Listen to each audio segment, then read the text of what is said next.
Praise the lord. యేసు రక్తమే జయము. మన రక్షకుడు మన విమోచకుడైన యేసుక్రీస్తు పరిశుద్ధ నామములో అందరికీ వందనాలు. చిన్న ప్రార్థన ద్వారా ఈ ఉదయకాల వాక్యాధారం చేసుకుందాము.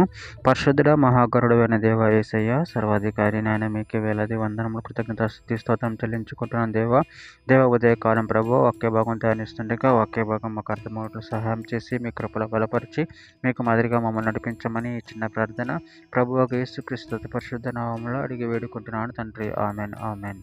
ఇర్మీయా గ్రంథం 4వ అధ్యాయం 4వ వచనము. అవిధులై ఉండుట మానుకొని మీ దుష్ట క్రియలను బట్టి ఎవడును ఆర్పివేయలేనంతగా నా ఉగ్రత అగ్ని వల్లే కాల్చకుంటున్నట్లు యూదావారులారా, యెరూషలేము నివాసులారా, యెహోవాకు లోబడి ఉండుడి. ఆమెన్. దేవుడి వాక్య భాగం దీవించును గాక. ప్రభునందు ప్రియులారా, మనము ఇక్కడ వాక్య భాగంలో గమనించినట్లయితే అవిధేయులై ఉండుట మానుకొని మీ దుష్టక్రియలను బట్టి ఎవడును ఆర్పివేయలేనంతగా నా ఉగ్రత అగ్ని వల్లే కాల్చుకుంటున్నట్లు యూదావారులారా, యెరూషలేము నివాసులారా, యెహోవాకు లోబడి ఉండుడి. అదేవిధంగా వాక్య భాగంలో గమనించినట్లయితే హెజెకీయలు గ్రంథం 18వ అధ్యాయం 31 రోజులో మీరు జరిగించిన ఆక్రమ క్రియలన్నింటిని విడిచి నూతన హృదయమును నూతన బుద్ధియు తెచ్చుకొనుడి. ఇశ్రాయేలులారా, మీరెందుకు మరణం నొందుదురు? ఇదే ప్రభువగు యెహోవాకు.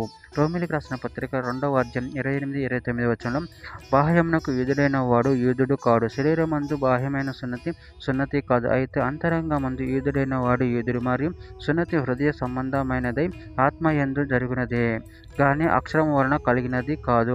అట్టి వానికి మెప్పు మనుషుల వలన కలగదు, దేవుని వలననే కలుగును.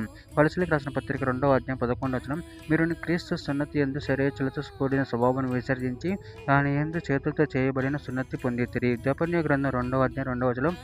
ఇది నిర్ణయం కాకమునుపు యెహోవా కోపాగ్ని మీ మీదకి రాకమునుపు మిమ్మల్ని శిక్షించుటకు యెహోవా ఉగ్రత దినము రాకమునుపు కూడి రండి.